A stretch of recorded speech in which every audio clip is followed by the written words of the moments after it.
Hi, I'm Penelope Cole, and I will be giving a presentation of my fieldwork experience in Samuele Public Charter School Academy. I will start my presentation with going into what the school looks like and how when it's getting there and the environment demographic of the school.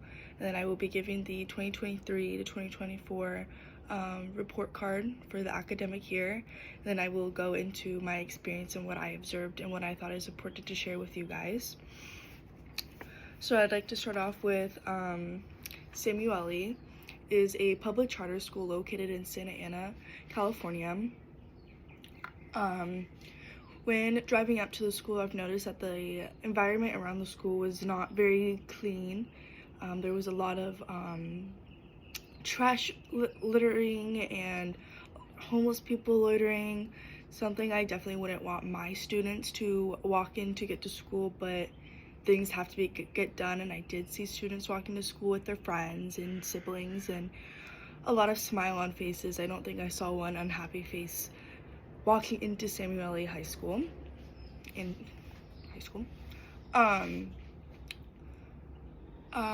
environment around it is mainly Hispanic. That is their highest ethnicity that does present itself. The second being white, and then the third being Asian, which are very high. There isn't very many Native American or Pacific Islander, but the overall gender that does go, it is most part 50-50 female and male. To get into Samuele High School, it is a lottery. You do have to submit forms and papers to be able to be accepted to school. Not everyone will be getting in, but yeah. And then this is their high school. It's very clean, very big. It holds 7th to 12th grade and does house some foster students who do stay on campus from Monday through Friday and then go home on the weekend to their foster families. Moving on to the 2024 report card, I will go back to this slide. Like I did state previously, that is 50-50 male and female, and the demographic being more Hispanic, second white, third Hispanic, and not very many Native American or Pacific Islander or African American. But Samuele's goal is to keep an inclusive and diverse learning environment and achieve academic goals for all children and staff. And then I'm going to be moving on to my experience at Samuele. I'm actually very close with the principal. She is my church leader. So something in this field, we do need to water our connections and have them and go out and make these connections. So I used one of my connections with Lee Fleming, who is the principal of Samuele Charter School. When I got there, I had turned in my ID and got a photo of a visiting slip, and she gave me a tour of campus. While giving this tour, Lee Fleming was able to say hi to each one of her students by name with a question or asking how their family was. This happened throughout our whole interaction while on campus of doing the tour.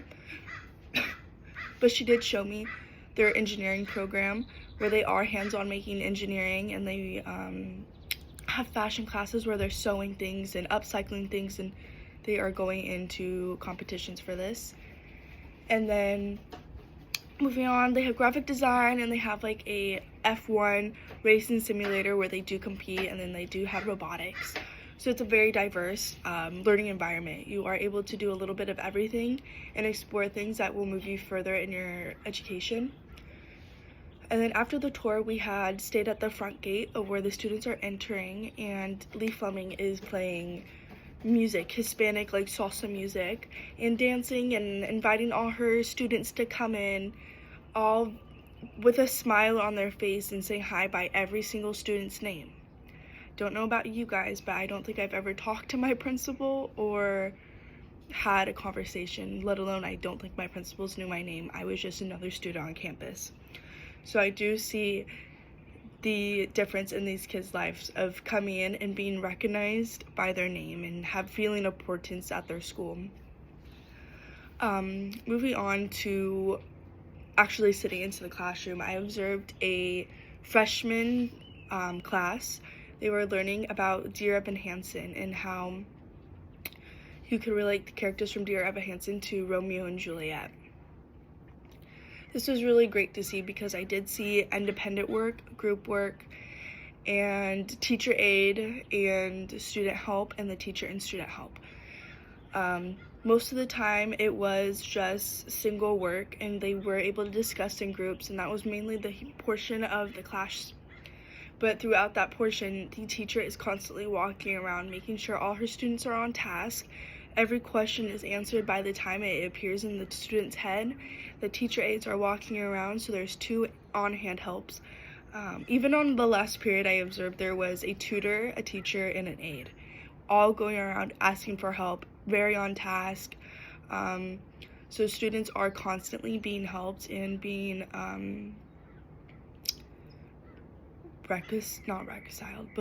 helped.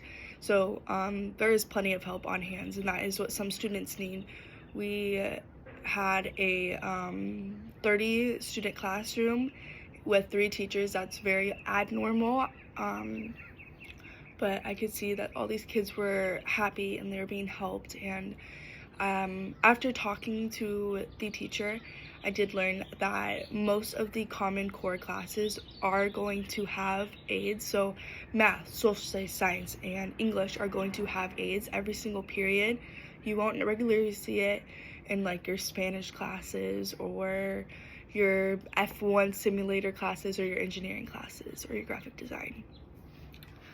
But I am really grateful that I did have this experience to go and observe and water my connections and make new connections.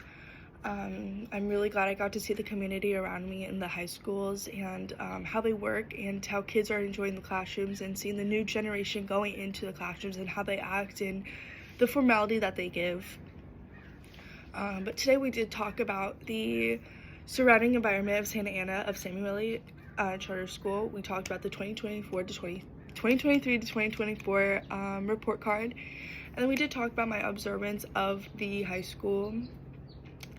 But thank you for watching, and I hope you guys had just as much fun on your field work than I did have mine. Thank you.